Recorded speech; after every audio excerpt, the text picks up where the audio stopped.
യാമിനിയാണോ? അല്ല, ഓമന.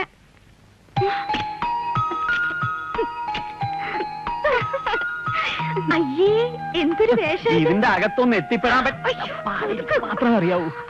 എന്റെ ഈശ്വര, രണ്ടാൾക്ക് എന്താ സംസാരിക്കാനുള്ളതെന്ന് വെച്ചാൽ പെട്ടെന്ന് സംസാരിച്ചിട്ട് പോകാൻ നോക്ക്. 5 മിനിറ്റ് സമയം തരാം. ഒരു 10 മിനിറ്റ്, അല്ല ഒരു 8, 7, 6 വേണ്ട, 5 മിനിറ്റ് തന്നെ മതി.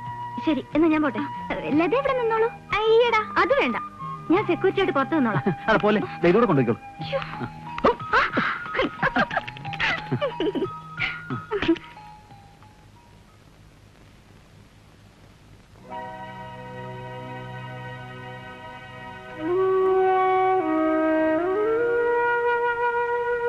എന്താ സന്ധ്യ ഇത്? ഈ കണ്ണീര് കാണാനാണോ ഞാൻ ഇങ്ങോട്ട് വന്നത്? സാബു എല്ലാം തമാശയായിട്ട് എടുത്തിരിക്കുന്നത്. തമാശയോ? സന്ധ്യ എന്താ അങ്ങനെ പറഞ്ഞത്? സാബു കുറച്ചുകൂടി തന്റെ ഇടം കാണിക്കണം. സാബു വിളിച്ച എവിടെ വേണമെങ്കിലും ഇറങ്ങി വരാൻ ഞാൻ തയ്യാറാ.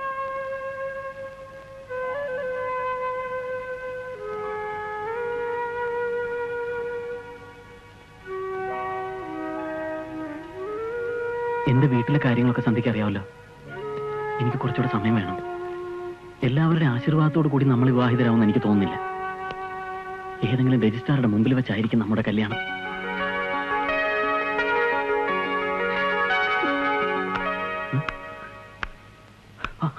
അയ്യോ, ആരോ വരുന്നുണ്ട്. ഈ ഉപ്പുമാവ് ഉണക്കാത്തിന്ന് എനിക്ക് മടുത്തൂലേ. നാളെ മുതൽ ഇഡലിയും ദോശയും വേണമെന്ന് നമുക്ക് വാർഡിനോട് പറയാം.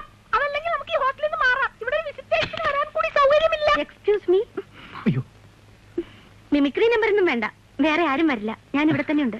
അല്ല, ഈ കാൽപെരുമാറ്റം കേട്ടപ്പോ ഞാൻ വേറെ ആരെങ്കിലും ആണെന്ന് വിചാരിച്ചൊരു മിമിക്രി നമ്പർ ഇട്ട് നോക്കിയത്. നടക്കട്ടെ നടക്കട്ടെ. കേട്ടില്ലല്ലേ? അടുത്തിരുന്നു. ലത നമുക്ക് വേണ്ടി ഒരുപാട് ബുദ്ധിമുട്ടുന്നുണ്ടല്ലേ?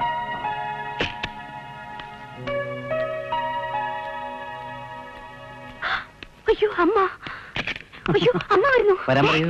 എന്റെ അമ്മേ. സാബിന്റെ അമ്മയല്ലേ എന്റെ അമ്മ. ആരുടെ അമ്മയെന്താണ്? ഞാനിപ്പോ ബാത്റൂമിൽ വിളിക്കാം. ബാത്റൂം ഇല്ല. അന്നപ്പനെ പുറത്തോട്ട് പോവാം. എന്ത് ചെയ്യും? ഞാൻ എവിടെ കെട്ടി തൂങ്ങുന്നു? ശരി, ഇവിടെ കിടക്കാം. ഇവിടെ കിടന്ന് അമ്മ കാണൂലേ? അയ്യോ, താഴത്ത് വിളിക്കാം. അയ്യോ അമ്മേ, സന്ധ്യ ഉണ്ടായിരുന്നു ഇവിടെ. എപ്പോ വന്നു? അത് ഞാൻ ഇപ്പൊ വന്നേ ഉള്ളൂ. നിനക്കിന്ന് ക്ലാസ് ഇല്ലേ മോളെ? ഇന്ന് ഉച്ചയ്ക്ക് ശേഷം. ഞാൻ ഇന്ന് അമ്മയുടെ കാര്യം ഓർമ്മിച്ചതേ ഉള്ളൂ. ഞാൻ സന്ധ്യയോടും പറഞ്ഞു. അല്ലേ സന്ധ്യ? അതെ. എന്തൊരു ചൂടാ! കോഴിക്കോടേക്കാളെ എറണാകുളത്ത് ചൂട് കൂടുതലാ അല്ലേ മോളെ? അതെ അതെ.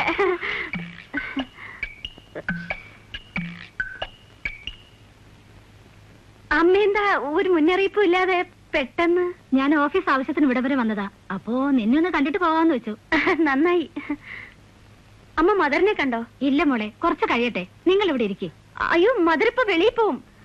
കഴിഞ്ഞ പ്രാവശ്യം വന്നപ്പോഴും അമ്മയെ കാണാൻ പറ്റിയില്ലല്ലോ എന്ന് മദർ എപ്പോഴും പറയും. വാ അമ്മേ, നമുക്കൊന്ന് കണ്ടിട്ട് വരാം. ഇന്നലെ ചോദിച്ചു അമ്മ എപ്പോഴാ വരുന്നേന്ന്. വാ അമ്മേ. ഓ, ഈ പെണ്ണിനെ കൊണ്ട് തോറ്റു. നീ ഇവിടെ ഇരിക്കുക, ഞങ്ങൾ ഇപ്പൊ വരാം.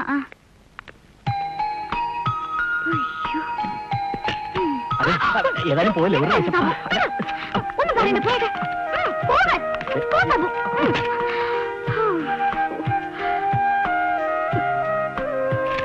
എനിക്കറിയാൻ തുറക്കും.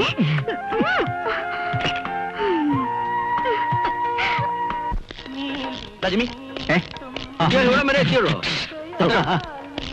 എല്ലാവരും ഒന്ന് വേഗം റെഡിയാവാൻ നോക്ക്. ഇങ്ങനെ പോയി 5 കളി പോയിട്ട് ഒരു കളി കളിക്കാൻ നോക്കില്ല. എന്റെ ചേട്ടാ, തുടക്കം തന്നെ 5 കളി എന്നൊക്കെ പറഞ്ഞാൽ വലിയ ബുദ്ധിമുട്ടുള്ള കാര്യമാണ്. നീ തന്നെയല്ലേ എന്റെ അടുത്ത് 5 കളി കളിച്ചോളാം എന്ന് പറഞ്ഞത്? പറഞ്ഞതൊക്കെ ശരിയാ. എന്റെ പൊന്നു മക്കളൊന്ന് റെഡിയാവാൻ നോക്ക്. ഞാൻ പോയി അനൗൺസ് ചെയ്യും. അയ്യോ ചേട്ടാ, ഈ അനൗൺസ്മെന്റ് ഒക്കെ ഞങ്ങൾ ആരെങ്കിലും ചെയ്താ പോരെ? അതെന്താ ഞാൻ പറഞ്ഞ കേക്കിൽ? അല്ല, അത് ചേട്ടാ, നല്ല നല്ല വാക്കുകൾ ഉപയോഗിച്ച് നല്ല ശബ്ദത്തിൽ പറഞ്ഞാലേ ഈ ഓഡിയൻസിനെ കയ്യിലെടുക്കാൻ പറ്റൂ. എടോ, ഞാൻ ഈ സ്ഥാപനത്തിന്റെ പ്രൊപ്പറേറ്റർ മാനേജറാണ്. അനൗൺസ്മെന്റ് എന്നെ ആരും പഠിപ്പിക്കണ്ട. 5 കൊല്ലം ഞാനായിരുന്നു അനൗൺസ്മെന്റ്. അതിന് ലക്ഷക്കണക്കിന് രൂപ വിലയുള്ള സാധനങ്ങൾക്ക് വേണ്ടി. അതെന്ത് സാധനം ചേട്ടാ? Lottery ticket. എന്നാ ചേട്ടൻ തന്നെ അനൗൺസ് ചെയ്യും. സത്യത്തെ ഒരു അലമ്പന. ആ ഡ്രസ് കണ്ടില്ലേ? ഇന്നലെ വരെ കീരി മുണ്ടും ജുബ്ബ ഇട്ടോ നടന്നതാ. അയാളുടെ വളരെ നിൽക്കുന്ന ട്രൗസർ കണ്ടിട്ട് എനിക്ക് ചൊറിഞ്ഞു വരുന്നുണ്ട് കേട്ടോ. നീ ഒന്ന് ചുമ്മാതിരിക്കേ. എങ്ങനെയെങ്കിലും കുറച്ച് പരിപാടി പിടിക്കാൻ നോക്ക്. എന്നിട്ട് വെച്ചു കൊടുക്കാൻ വേല എന്തെങ്കിലൊക്കെ ചെയ്യും.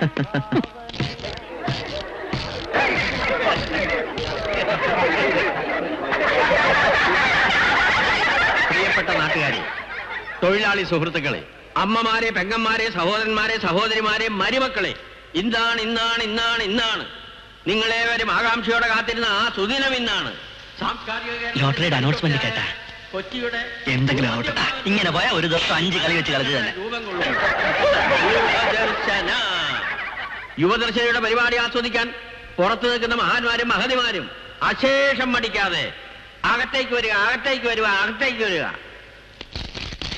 വേണ്ട, പ്രോഗ്രാം തുടങ്ങിയെന്നാ തോന്നുന്നത്. നമ്മൾ വിചാരിച്ച പോലെയല്ല, നല്ല ഓഡിയൻസ് ഉള്ള ലക്ഷണമാണ് കാണുന്നത്. ചിലപ്പോ പ്രോഗ്രാം കഴിഞ്ഞാണോ? അങ്ങനെ പിന്നെ കൂലി കേൾക്കണ്ടേ? സംഗീത കച്ചേരി കേൾക്കാത്തവർ നമുക്കിടയിൽ ചുരുക്കമായിരിക്കും. വാദ്യോപകരണങ്ങളില്ലാതെ വാദ്യോപകരണങ്ങളുടെ ശബ്ദം നൽകി ഒരു സംഗീത കച്ചേരി ഞങ്ങളിവിടെ അവതരിപ്പിക്കുകയാണ്.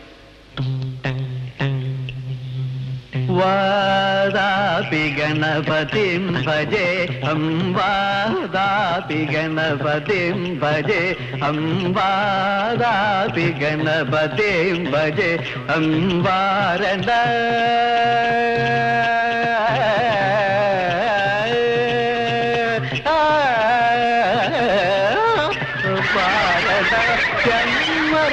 പരം സേ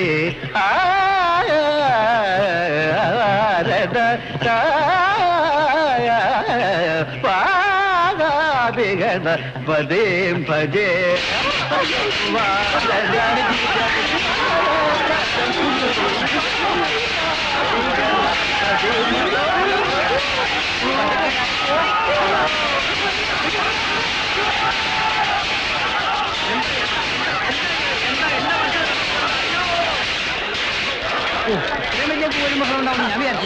കലാദർശന പൊളിക്കുമെന്ന് പറഞ്ഞ് ഉണ്ടാക്കിയതാണ്. അനുഭവിക്കട്ടെ. അവന്റെ ഒരു യുവദർശന. നമുക്ക് അത് ശരിയല്ല. ജിമ്മി വരട്ടെ, അവനൊന്ന് കണ്ടിട്ട് പോവാം. ഒറ്റ പൈസ ഇല്ല. ഞങ്ങൾക്ക് എത്ര രൂപ നഷ്ടമുണ്ടാകും? എത്ര കസേരയാ ഓടിച്ചത്? അതിന്റെ വില ആര് തരും? അതെ, നിങ്ങളുടെ നാടിന്റെ സംസ്കാരം അവർ കാണിച്ചത്. അതിന് ഞങ്ങൾ ഉത്തരവാദികളല്ല. അവരെ അടക്കി നിർത്തേണ്ടത് നിങ്ങളുടെ ചുമതലയാ. ഈ കുറുക്കന്റെ മക്കൾക്ക് ടിക്കറ്റും കൊടുത്ത് അകത്ത് കയറ്റി കൂവിക്കേണ്ട വല്ല കാര്യം ഉണ്ടായിരുന്നോ? ഏതായാലും സംഭവിക്കാനുള്ളതൊക്കെ സംഭവിച്ചു. തർക്കിച്ച് നിൽക്കാനൊന്നും സമയമില്ല. നിങ്ങളെ കാശ് കൊണ്ട് കൊടുത്തേ. ഇത്രയും പറഞ്ഞ സ്ഥിതിക്ക് പകുതി എമൗണ്ട് വേണമെങ്കിൽ തരാം. സൗകര്യം ഉണ്ടെങ്കിൽ വാങ്ങിച്ചാൽ മതി. അത് പറ്റില്ല. കന്നി കളിക്ക് മുഴുവൻ കാശും കിട്ടിയില്ലെങ്കിൽ ചെല്ലുന്ന സ്ഥലത്ത് എല്ലാം ഇതായിരിക്കും അനുഭവം.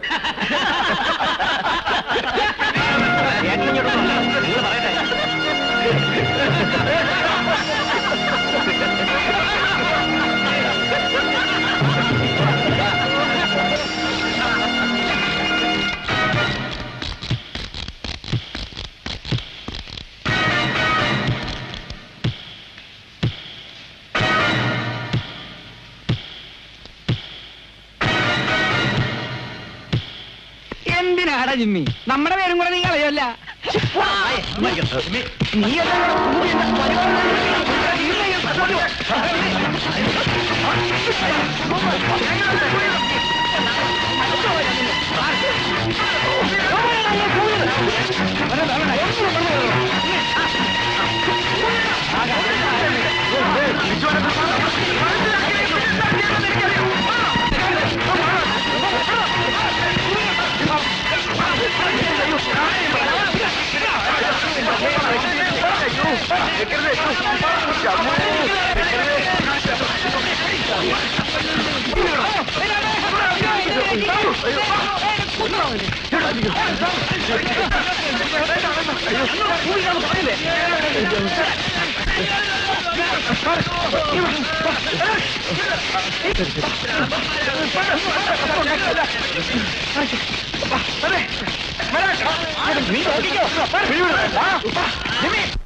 അവരുടെ പ്രോഗ്രാം നടക്കുന്നിടത്ത് പോകാൻ നിങ്ങളോട് ആരാ പറഞ്ഞേ?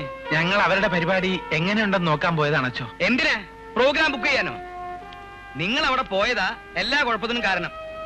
നാട്ടുകാരാണ് കൂവിയെങ്കിലും പേര് വന്ന് നിങ്ങൾക്കല്ലേ. ഇനിയിപ്പോ നമ്മുടെ പ്രോഗ്രാം നടക്കുന്നിടത്ത് അവന്മാർ വന്ന് കൂവും. ദൈവം സഹായിച്ച് നമ്മുടെ പ്രോഗ്രാമിന് കൂവാൻ അവന്മാരുടെ സഹായം ആവശ്യമില്ല. വേറെ എത്രയോ പേരുണ്ട്. നിന്നെ ഞാൻ കൈയടിക്കാൻ. ഓ എന്റെ ദൈവമേ. കലാദർശനോട് സാമ്യമുള്ള യുവദർശന എന്ന പേര് അവന്മാരിട്ടത് മനഃപൂർവ്വമല്ലേ? യുവദർശന എന്നുള്ള പേരിട്ടത് കൊണ്ട് അവർക്ക് കൂടുതൽ ബുക്കിംഗ് കിട്ടുന്നെങ്കിൽ അങ്ങനെ ആയിക്കോട്ടെ. നമുക്ക് വിരിച്ചത് നമുക്ക് കിട്ടും. അതിടക്കിടക്ക് കിട്ടാറുണ്ട്. നിങ്ങൾ ആരും വഴക്കിനും വയ്യാവലിക്കും ഒന്നും പോണ്ട. എല്ലാവരും ഒന്ന് പോ പോ ഓ ഒന്ന് പോടാ. എന്റെ ദൈവമേ. അച്ചോ, കുടിക്കാൻ എന്തെങ്കിലും എടുക്കട്ടെ? നീ ഒരു കാര്യം ചെയ്യ്. ഒരു ഗ്ലാസ്സില് കുറച്ച് വിഷം കലക്കി കൊണ്ടുപോവാ. ഞാൻ കുടിക്കാം. പോടാ. ബഹളം ഉണ്ടാക്കും. അവന്മാർ എവിടെ പ്രോഗ്രാം വെച്ചാലും ചെന്ന് കിടക്കണം. കലക്ക് ഞങ്ങൾ, കലക്ക് ഞങ്ങൾ, കലാദർശനെ കലക്ക് ഞങ്ങൾ. അവന്റെ ഒരു കലക്ക്.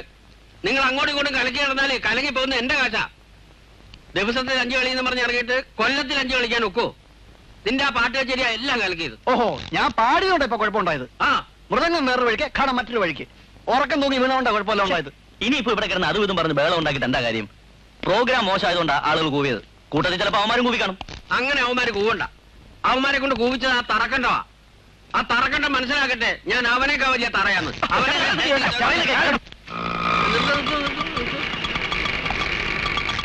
ചേട്ടാ വെയിറ്റ് ചെയ്യാൻ പറ്റില്ല. തന്നോട് ആര് പറഞ്ഞോ വെയിറ്റ് ചെയ്യാൻ? ഞാൻ മടങ്ങി വരുന്നവരെ താൻ ഇവിടെ കാത്തു നിന്നാ മതി.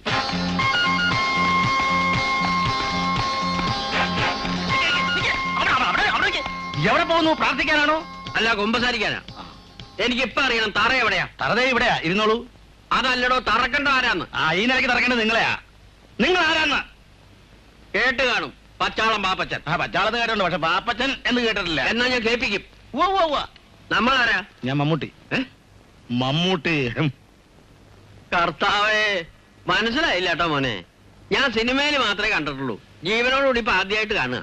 അതേ ഛായ ആണല്ലേ? തറക്കണ്ടോ അവിടെ? തറക്കണ ഫാദർ അവിടെ ഇരിപ്പുണ്ട്. പയ്യപ്പോ ട്രൗസർ ഊരി പോകും.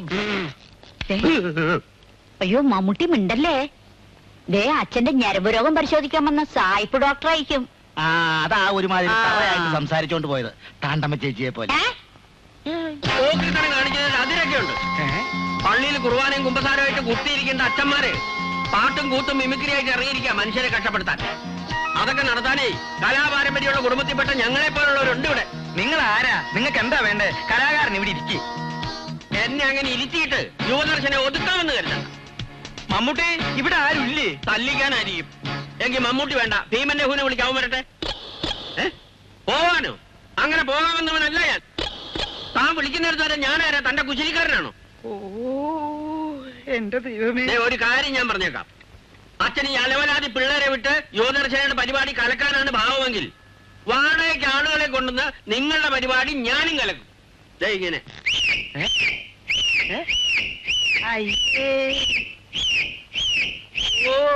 ഇനിയുണ്ട് വേറെ.